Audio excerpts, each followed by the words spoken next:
আসসালামু আলাইকুম গাইস, আজকে আমি আপনাদের সাথে শেয়ার করব আমার বার্থডে কেকের রেসিপিটা। এটা আমি নিজে হাতে তৈরি করেছি।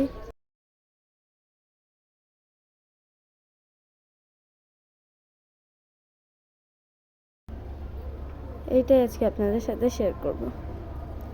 তার জন্য এখানে প্রথমে আমি নিয়ে নিচ্ছি ময়দা। এই ময়দাটা আগে চেলে নিব।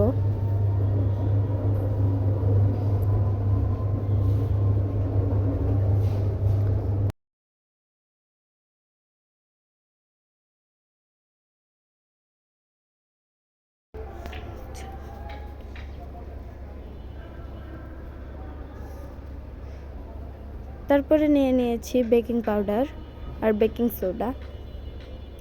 এবার এই উপকরণগুলোকে খুব ভালোভাবে মিক্স করে নেব। এখানে নিয়েছি আমি 10টা ডিম। এবার ডিমগুলোর খোসা ছাড়িয়ে নেব। এখানে সাদা অংশটা আর কুসুমটা আলাদা করে রাখতে হবে। আপনারা চাইলে হাত দিয়েও পরে কুসুমটা আলাদা করে নিতে পারেন, কিন্তু আমি এভাবে নিয়েছি কারণ এভাবে আমার সহজ মনে হয়েছে, আর কুসুমটাও এভাবে ভেঙে যায় না। এখানে আমার সবগুলো ডিম ফাটানো শেষ।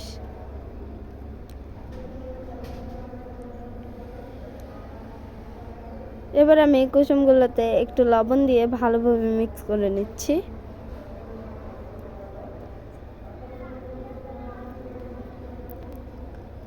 এখন আমি সাদা অংশটাকে ভালোভাবে বিট করে নেব।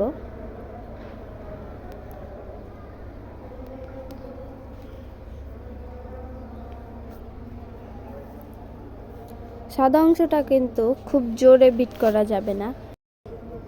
তারপর এখানে আমি দিয়ে দিয়েছি চিনি, অল্প অল্প করে চিনি দিয়ে তারপর ভালোভাবে বিট করতে হবে।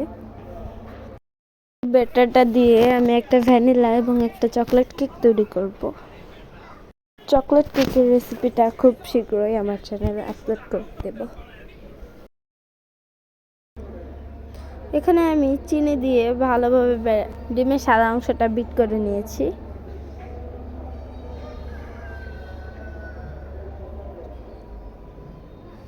কিন্তু এখানে আমি আরেকটু চিনি দিয়েছি। প্রথমে আমার মিষ্টিটা একটু কম লাগছিল, তাই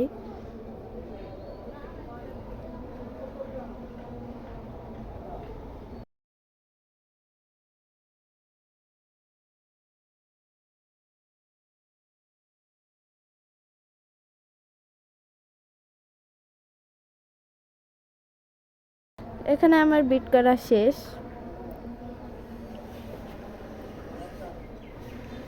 দেখছেন ফোমটা কত সুন্দর হয়েছে, এটা বাড়ি দিলেও পড়ছে না। এবার আমি এখানে দিয়ে দেব সেই হলুদ অংশটা। এরপর ভালোভাবে মিশিয়ে নেব।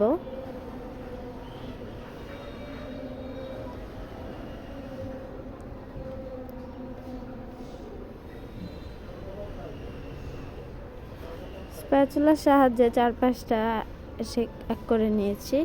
এবার এখানে দিয়ে দিয়েছি সেই ছেঁকে রাখা ময়দাগুলো। এভাবে খুব আলতো আলতো করে এটা মিক্স করতে হবে, না হলে ব্যাটার ফোমটা একদমই ভ্যানিশ হয়ে যাবে, যার ফলে কেকটা এত অনেক সুন্দর হবে না আর স্পঞ্জ হবে না।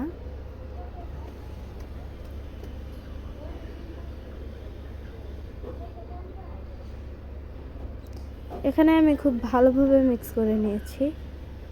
এখানে আমি একটা সসপ্যানে আর সাইজের কাগজ কেটে তেল ব্রাশ করে নিয়েছি। এখন ব্যাটারটা দিয়ে দিচ্ছি।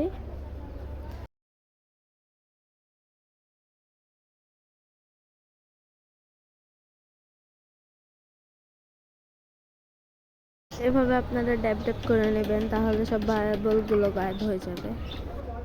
একটা কাঠির সাহায্যে এরকম করে নিলে আরও বেশি ভালো হয়। এখানে আমি একটা পাতিল নিয়েছি, পাতিলে পরিমাণ মতো বালি দিয়ে তার উপরে একটি স্ট্যান্ড নিয়েছি। কেক তৈরি হয়ে গিয়েছে। একটি কাঠির সাহায্যে এবার দেখে নিচ্ছি যে কেকটা সম্পূর্ণভাবে সিদ্ধ হয়েছে কিনা। এবার আমি কেকটাকে মোল্ড আউট করে নেব।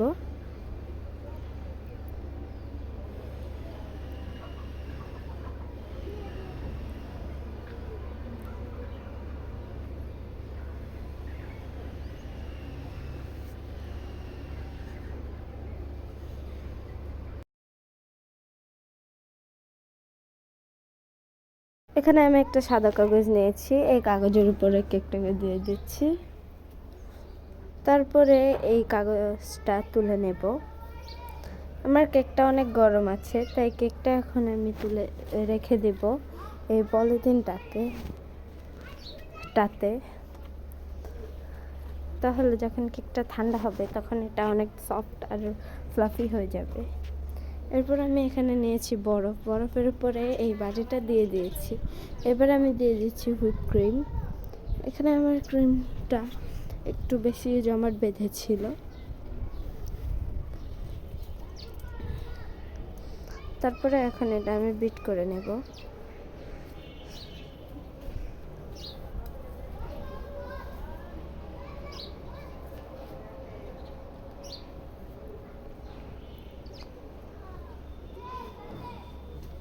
এখানে আমি খুব ভালোভাবে বিট করে নেব।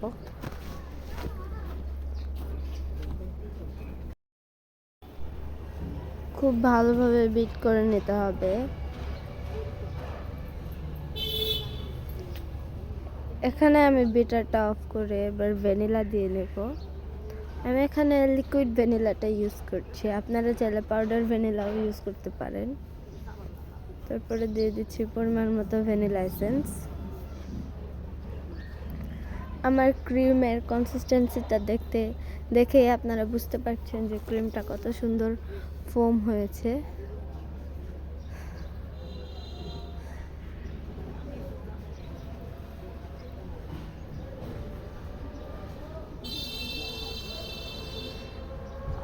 এখানে আমার ক্রিমটা এই বাটিটাতে জায়গা ছিল না, তাই আমি এই বড় বাটিতে নিয়েছি।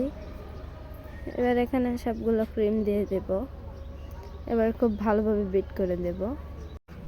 এখন যেহেতু শীতকাল, তাই ক্রিমের কনসিস্টেন্সিটা আর ক্রিমটা অনেক বেশি হয়ে যাচ্ছে আর অনেক সুন্দর হচ্ছে। এখানে আমি একটা পলি ব্যাগ নিয়ে নিয়েছি।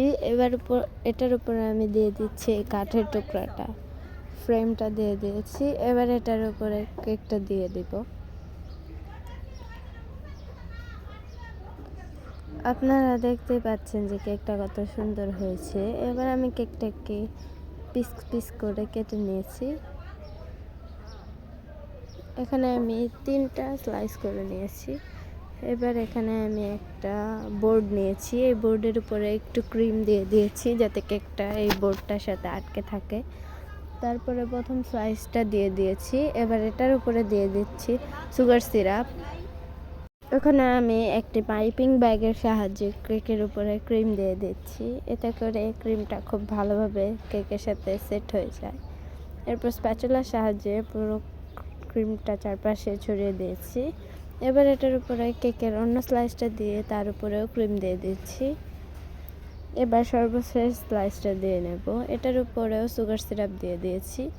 এবার আমি স্প্যাচুলার সাহায্যে এটার উপরে ক্রিম দিয়ে দিয়েছি। একটি চামচের সাহায্যে আমি এখানে সিম্পল ডিজাইন করে দিচ্ছি। এখন আমি এটাতে একটু কালার দিয়ে দেব। এখানে আমি বিটরুটের কালারটা দিয়েছি, আপনারা চাইলে পাইপিং ব্যাগ দিয়েও খুব সুন্দরভাবে কালারটা দিয়ে দিতে পারেন, কিন্তু আমি এভাবেই দিয়েছি, এতে করে কালারটা সুন্দর হবে। এরপর এখানে আমি এই পাইপিং ব্যাগের সাহায্যে নোজেলটা দিয়ে খুব সুন্দরভাবে ফুলের মতো বানিয়ে দিচ্ছি।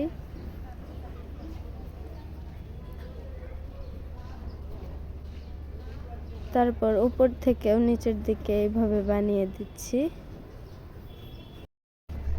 এই কেকটা বানাতে বানাতে আমার প্রায় 1:30টা বেজে গিয়েছিল। এত গভীর রাতে আমি নিজের জন্য কেক বানাচ্ছি। তারপরে ডেকোরেশনটা একদম ফুল করব। এবার আমি এই পিঙ্ক কালারটা দিয়ে খুব সুন্দরভাবে পাইপিং ব্যাগ দিয়ে উপর দিয়ে এরকম ডিজাইন করে দিচ্ছি।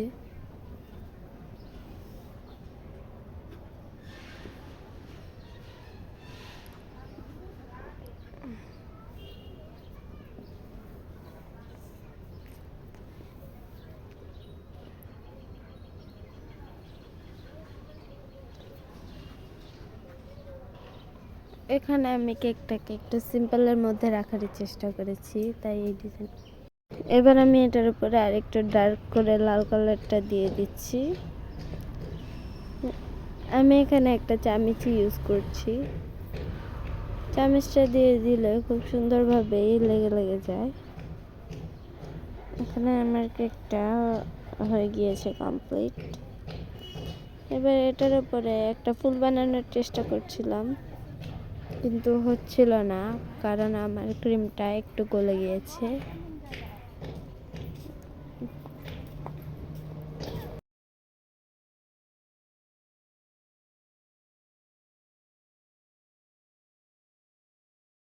তারপর আমি মাঝখান দিয়েও এরকমভাবে দিয়ে দিচ্ছিলাম 3টা করে ক্রিম দিয়ে। এতে করে নর্মাল কেকটাও একটু সুন্দর দেখা যাবে।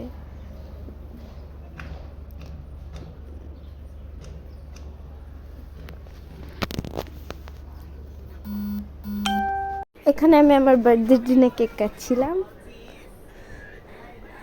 বাট দুর্ভাগ্যবশত চাকুটা একদমই কেমন যেন ছিল, তাই কেকটা সুন্দর করে কাটতে পারিনি।